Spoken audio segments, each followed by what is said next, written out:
Vamos para as Escrituras, a palavra de Deus, Evangelho de Marcos, capítulo 4. Nós estamos iniciando a série Jesus e as Multidões. Por favor, Evangelho de Marcos, capítulo 4.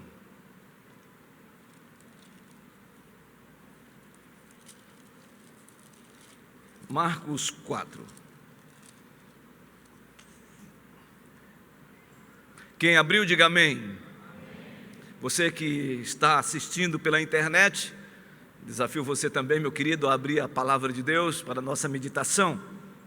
Diz assim a palavra do Senhor: voltou Jesus a ensinar à beira-mar, e reuniu-se numerosa multidão a ele, de modo que entrou num barco, onde se assentou, afastando-se da praia.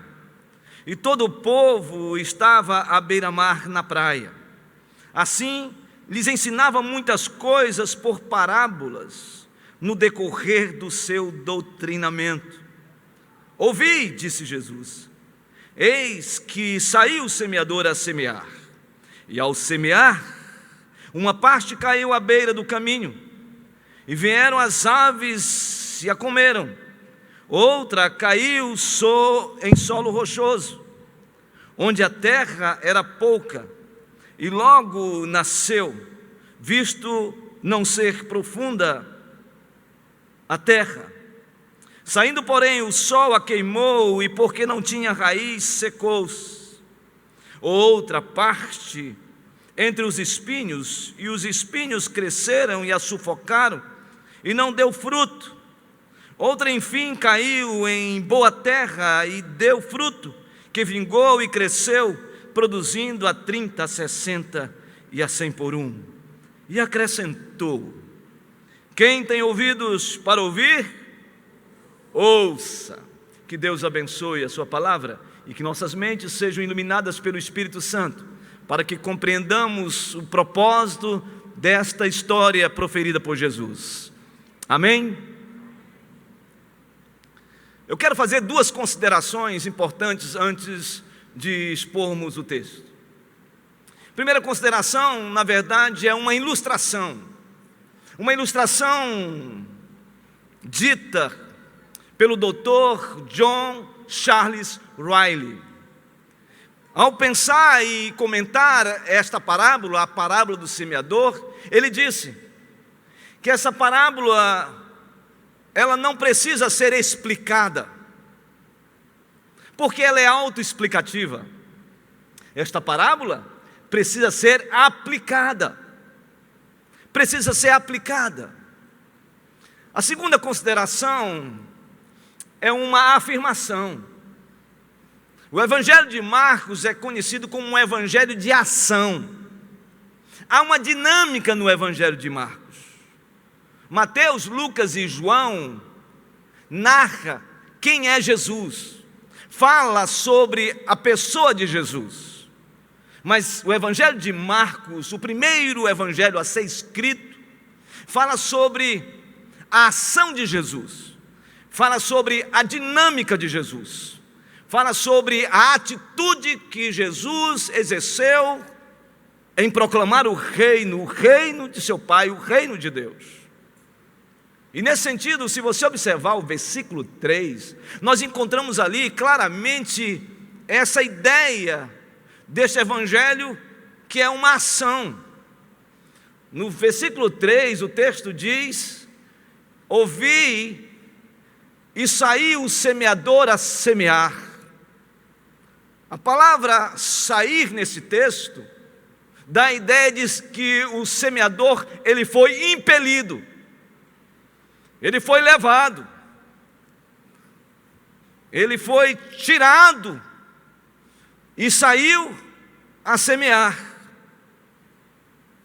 Então, este evangelho, ele fala sobre a ação de Jesus. Outra coisa importante é que a parábola do semeador é uma parábola que fala sobre semeadura, fala sobre semente, fala sobre semeador, fala sobre solos.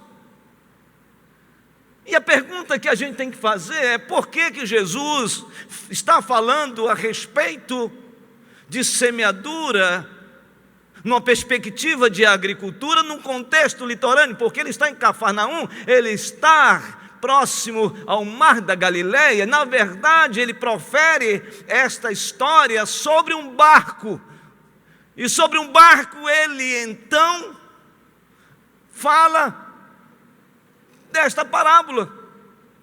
Numa região pesqueira, Jesus fala sobre a parábola da semeadura, e eu tenho uma resposta para isso, e eu estou convicto, na minha percepção, de que Jesus fez isso para nos chamar a atenção de que a proclamação, o anúncio, esse semeador que saiu a semear a boa semente, que é a palavra de Deus, e esse semeador, ele está se referindo a ele mesmo, e por que não dizer a nós também, porque discípulo de Jesus também, nesse sentido, nós somos semeadores. O que ele está dizendo é de que este evangelho, esta palavra, precisa ser pregada em todos os lugares e em todas as circunstâncias, seja na selva amazônica, seja na selva de pedra, a cidade, seja na escola, seja na faculdade, seja nas nossas relações interpessoais, seja no nosso trabalho. Em outras palavras, nós somos chamados a semear a palavra de Deus. Isto posto, agora vamos para o texto. Observe o que o texto começa a dizer: voltou Jesus a ensinar à beira-mar, e reuniu-se numerosa multidão a ele, de modo que entrou num barco, onde se assentou, afastando-se da praia. E todo o povo estava à beira-mar, na praia. Se você observar o contexto próximo anterior, você vai perceber que Jesus está saindo de um ataque frontal que aconteceu com ele em perseguição pelos herodianos, pelos religiosos. E ele estava pregando nas sinagogas em Cafarnaum. Ele sai de Cafarnaum, da cidade, e vai para a praia, vai para a beira-mar, vai para o mar da Galileia. E uma multidão o segue, e uma grande multidão fica na praia. E Jesus então sobe num barco, afasta-se um pouco da multidão que está na praia, e começa então a contar essa história. E ele começa a contar essa história de uma maneira clara no versículo 2. Observe o texto.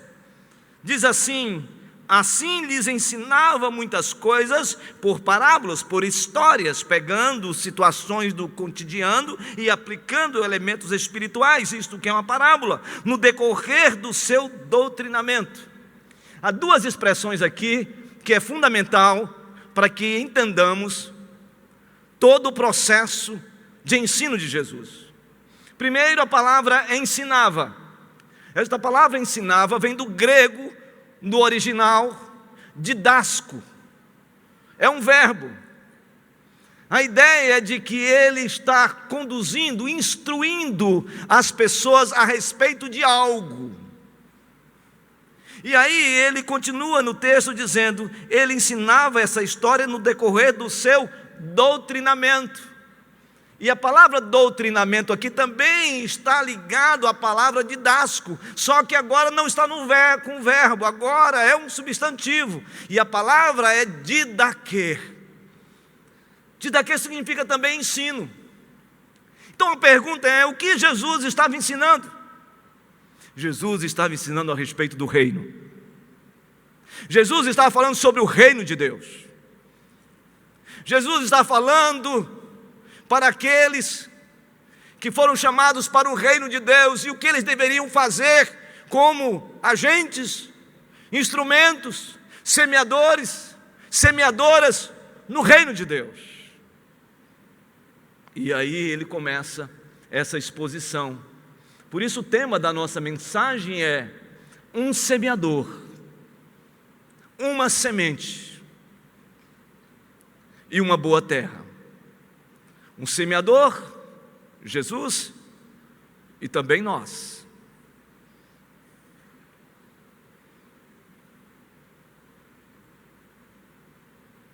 O solo são os nossos corações.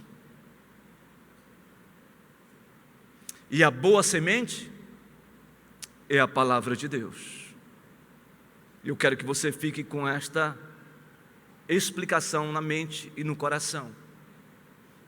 E então o versículo de número 3, ele diz: ouvi, eis que saiu o semeador a semear. A primeira implicação desse texto que me leva a compreender é que ele está falando que esse semeador, ele teve disposição para semear. Ele saiu para semear. Ele foi impelido. Ele foi levado a semear a boa semente. Ele saiu do ostracismo da sua casa e foi semear. Ele saiu do armazém, do silo, para proclamar e lançar esta boa semente, que é a palavra de Deus. Em outras palavras, irmãos e irmãs, nós que fomos alcançados por Cristo e que somos de Cristo, nós somos semeadores também. E nós não podemos reter a palavra, nós não podemos reter a semente. Nós não podemos segredar a semente nos nossos lares e não compartilhar esta palavra com as pessoas, com os nossos amigos, com os nossos parentes, com as nossas famílias e também com aqueles que convivem conosco no nosso trabalho. Em outras palavras, nós estamos sendo chamados a sair dessa inércia, a sairmos dessas quatro paredes e anunciarmos o Evangelho da graça. Este é o desafio. Nessa estação, que Deus nos use para a sua glória, para que haja um santo incomodar do nosso coração em anunciar o Evangelho para aqueles que precisam e estão ávidos, sedentos da palavra de Deus. Mas há um segundo argumento que me chama a atenção nesse texto. É que esse semeador que saiu para semear, ele não teve apenas disposição para semear, ele também teve abnegação para semear esta boa semente. Ele teve abnegação em anunciar a palavra de Deus. Abnegação significa ir à exaustão. Abnegação significa renunciar-se. Abnegação significa fazer todo o esforço possível, necessário para lançar a boa semente. Sabe, nós muitas vezes estamos preocupados com tantas coisas em nossas vidas e esquecemos que Deus nos deu a sua palavra para que ela seja anunciada. Esse semeador, ele sai para semear de maneira exaustiva, de maneira persistente. E o texto diz quantos obstáculos ele enfrentou para realizar a lei da semeadura. Versículo de número 4. E ao semear uma parte caiu à beira do caminho, e vieram as aves e a comeram. Jesus aqui começa a falar de tipos de solos que o semeador lançou a semente. Esses tipos de solos, Jesus fala claramente aqui, e ele começa falando de um tipo de solo em que o semeador lançou a semente, e essa semente foi lançada na beira do caminho. Possivelmente houve um tropel de gente pisando naquela terra, e a terra ficou petrificada, e a semente não teve poder de penetrabilidade no solo, e por causa disso, as aves do céu vieram e usurparam, e levaram, e comeram aquela semente. Eu não sei se você consegue entender o que eu estou falando, mas se você observar o versículo 15 do capítulo 4, nós vamos entender bem o motivo pelo qual Jesus está falando dessas aves que comeram essas sementes que caíram à beira do caminho. Versículo 15 diz: são estes os da beira do caminho, onde a palavra é semeada, e enquanto a ouvem, logo vem Satanás e tira a palavra semeada neles. Ele está falando que existem corações que ouvem a palavra de Deus, e ao ouvir a palavra de Deus, simplesmente não retém a palavra, não absorve a palavra. Nesse momento, porque os corações estão empedernidos, endurecidos, petrificados, aves, uma analogia que ele faz, a ação satânica vem e rouba, usurpa a semente. Há muita gente assim. Esse tipo de solo é muito conhecido. Gente que vem à igreja, ouve a palavra, mas o coração continua insensível, o coração continua duro, não recebe a palavra, é susceptível a ações malignas, e rapidamente desistem, se afastam e somem da igreja. Mas ele fala de um segundo tipo de solo, que está exatamente no versículo 5. Diz assim: outra caiu em solo rochoso, onde a terra era pouca, e logo nasceu, visto não ser profunda a terra. Saindo, porém, o sol a queimou, e porque não tinha raiz, secou-se. Ele está falando de que o semeador continuou a semear, mesmo diante das intempéries, e ele lançou a semente, e uma semente fortuitamente caiu sobre um solo rochoso.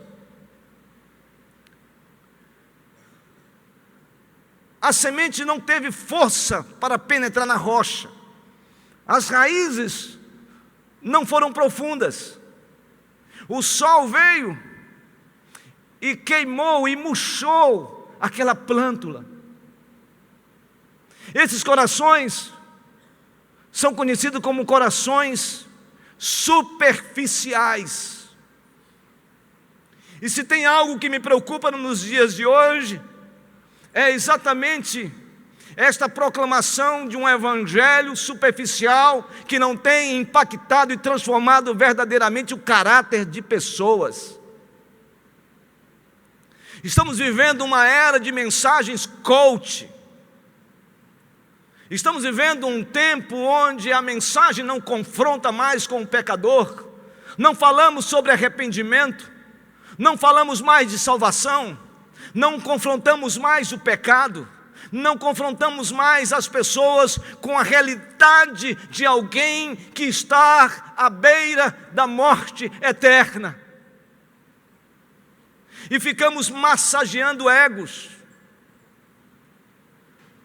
Mensagens que têm mais a ver com potencializar você, em dizer que você é mais do que vencedor, não por Jesus, mas por você mesmo.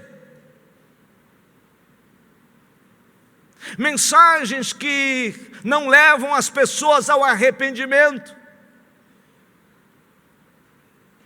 Mensagens superficiais, onde apenas a teologia da prosperidade impera e transforma Deus num ser simplesmente como um objeto, e a nossa fé, uma fé utilitarista, onde colocamos Deus na parede e falamos para Deus tudo o que nós queremos, reivindicamos e determinamos. Meus irmãos, minhas irmãs, a gente não vem na igreja buscar bênção, Nós já fomos abençoados, fomos lavados pelo sangue do Cordeiro, fomos redimidos em Cristo Jesus, fomos justificados, fomos reconciliados, regenerados pelo Espírito Santo. O nosso nome já foi escrito no livro da vida. Isto é uma bênção.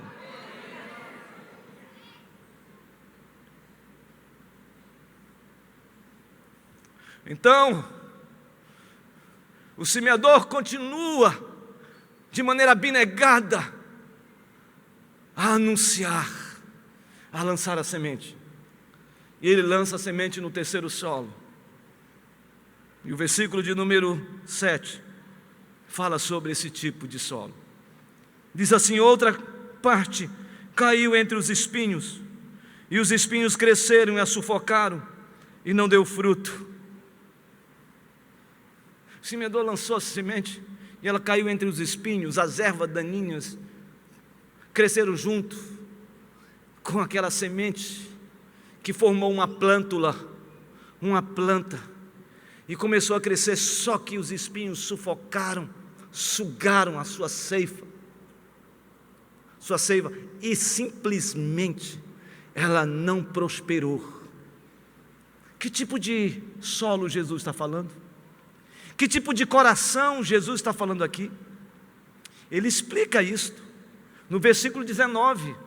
Observe o que diz o versículo 19, para que possamos ter uma melhor compreensão. O versículo 18 do mesmo capítulo: os outros, os semeados entre os espinhos, são os que ouvem a palavra, mas os cuidados do mundo, a fascinação da riqueza e as demais ambições concorrendo, sufocam a palavra, ficando ela infrutífera.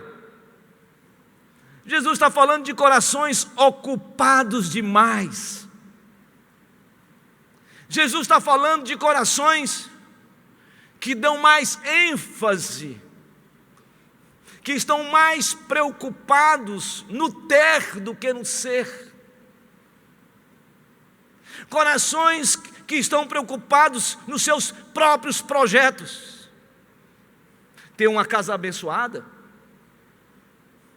ter um bom trabalho, ter mais riquezas, fazer uma pós-graduação, um mestrado, um doutorado, um pós-doutorado. Irmãos, isso é legítimo? Sim, é legítimo. É legítimo a gente querer sermos prósperos? Sim, é legítimo. Mas o que Jesus está falando aqui não é desta legitimidade de nós buscarmos e termos nos nossos corações desejo de crescermos nessa caminhada, nessa trilha. O que Jesus está falando é que nós invertemos os valores. Nós colocamos primeiramente o nosso reino do que o reino dele na nossa vida. O que Jesus está dizendo é que a gente está mais preocupado, nós estamos mais preocupados com as coisas deste mundo do que com as coisas de Deus. Tem gente que simplesmente vem no domingo na igreja para tirar uma espécie de sentimento de culpa por não ter tido tempo de oração em casa, tempo de leitura da palavra de Deus, tempo de intimidade com Deus, e acha que o domingo vai resolver o seu problema. Não vai, coração ocupado demais.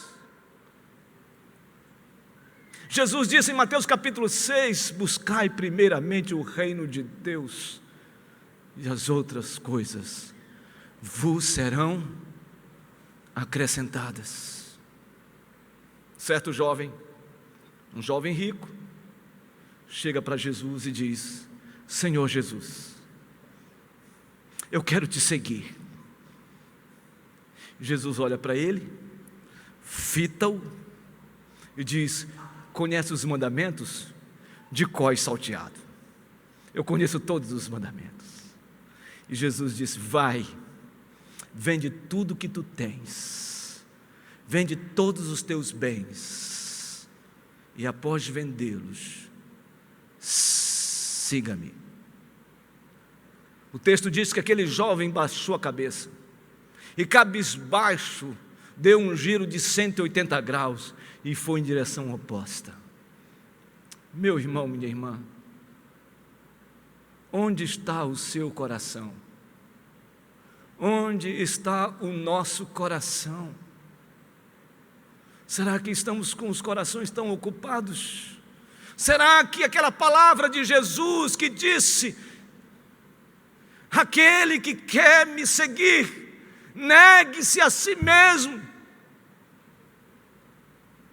tome a sua cruz e siga-me, agora é apenas um eco, é apenas uma espécie de um som distante e que não é mais indelével, marcante na nossa vida?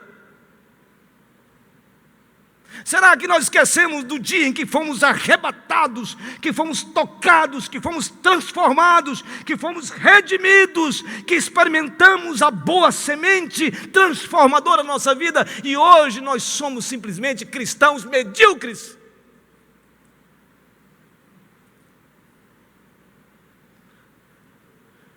Que tipo de solo tem sido o nosso coração?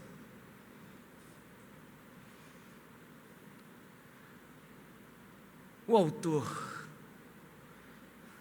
Jesus Cristo, que contou essa história, ele vai para o último solo, e isso me chama a atenção. Por quê? Porque o semeador, ele não desistiu, ele continuou semeando. Sabe, eu preciso dizer isso aqui para você hoje. Talvez você olhe para a sua família e diga: Senhor, eu tenho orado tanto para que o Senhor alcance minha casa, que o Senhor transforme meu marido, que o Senhor transforme minha esposa. Senhor, eu tenho orado tanto pelo meu filho que está longe, vivendo uma vida dissoluta, irresponsável. Eu não sei o que faço, o que devo fazer. Esse texto aqui é um texto pedagógico para a gente, porque esse texto está dizendo: se esse semeador continuou a semear, apesar das intempéries, apesar dos obstáculos e apesar das circunstâncias, ele continuou a semear. Eu quero dizer para você que independentemente das circunstâncias que você está vivendo, olhando para o quadro da sua casa, o quadro da sua família, ou o seu próprio quadro, e você se vê diante de tudo isso, como que desistindo dessa trilha, dessa caminhada, eu digo para você: não desista, continue de maneira abnegada, vá à exaustão, vá à luta, vá à batalha, persista, seja perseverante, porque um momento certo Deus há de lançar esta boa semente na sua casa, na sua família, na sua vida, de uma maneira tão poderosa, tão exponencial, como esse texto diz, de forma extraordinária. Deus há de derramar esta boa semente sobre uma terra boa. A terra boa está para acontecer, se ainda não aconteceu na sua vida, meu irmão, minha irmã. Por isso, não desista.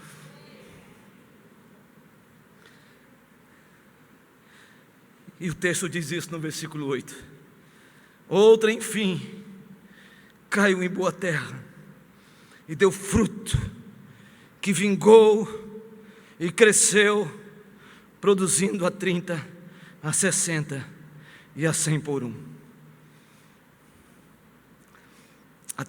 A semente caiu numa terra fértil. Talvez você tenha ouvido tantas vezes mensagens aqui na igreja, e o seu coração estava sendo adubado, arado, preparado. A minha oração é que essa palavra de hoje caia no seu coração e produza a 30, a 60, a 100 por um. Que o seu coração seja um coração fértil. E se porventura o seu coração é um coração petrificado, peça de Deus que Ele rasgue isso e que as boas sementes caiam. Se o seu coração, um coração rochoso, que perdeu a alegria, perdeu o prazer, sabe, lendo o IBGE de forma estatística, há alguns relatos, alguns recortes que é importante a igreja evangélica ter ciência. Eu estou falando de solo rochoso, solo superficial. Dizem que nós somos 40 milhões de evangélicos nesse país. Não quero discutir isso. Eu acho que é menos. Se peneirar, eu penso que seja menos. Mas há um dado muito interessante: 9 milhões de evangélicos não frequentam igrejas mais, são conhecidos como não determinados, são conhecidos como desigrejados, crentes nominais. Deixa eu falar uma coisa para você aqui. Há 15, 20 anos atrás, e aqui eu espero que nenhum católico se ofenda, porque eu não estou falando de católicos, eu estou falando do que se falava há 20 anos atrás, porque alguns anos atrás eu fui católico, não vou falar quantos anos, porque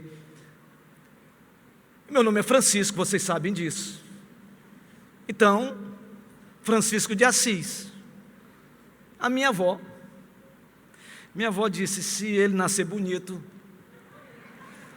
ele vai pagar uma promessa.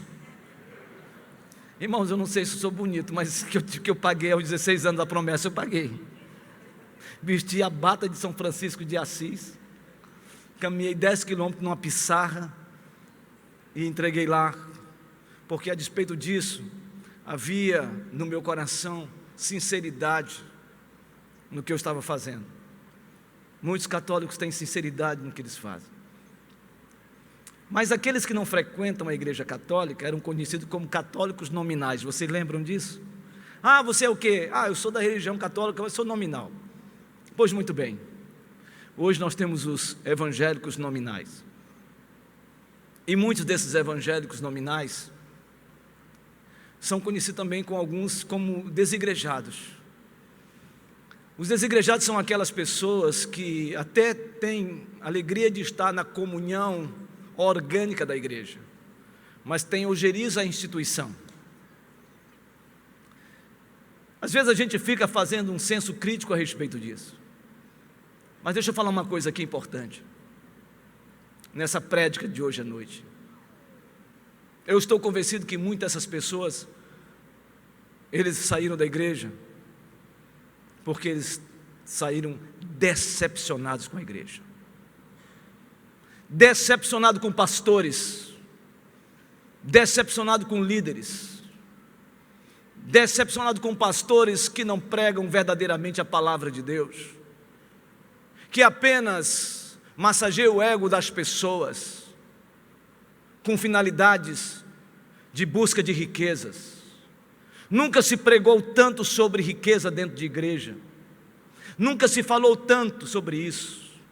E pessoas deixaram de frequentar a igreja porque se decepcionaram com lideranças que não professam verdadeiramente o nome de Jesus e não expõem verdadeiramente as Escrituras.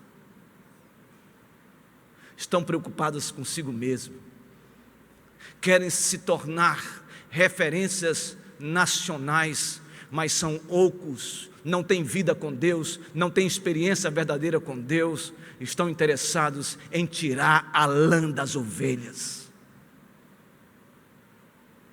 Deus nos livre desses líderes que querem viver da lã das ovelhas. Por isso, tem muita gente afastada da igreja. A minha oração nesta noite é que Deus possa reverter esse quadro e que a boa semente seja lançada em corações aqui, ávidos pela palavra de Deus. Eu quero concluir esta mensagem E eu quero que você observe o texto, como Jesus trata e como ele conclui esse texto. Versículo 3, Jesus diz assim: ouvi, eis que saiu o semeador a semear. Ele disse isso, ouvi. Ele está falando para o seu público, ele está falando para aquela grande multidão: ouvi, o semeador saiu para semear. E Jesus conclui esta mensagem histórica a respeito dos solos e tipos de solos, dizendo no versículo 9, você pode ler comigo, versículo 9: e acrescentou: quem tem ouvidos para ouvir, ouçam. Ouvi. Quem tem ouvidos para ouvir, ouçam. Que Deus abençoe a sua palavra nessa noite, em nome de Jesus.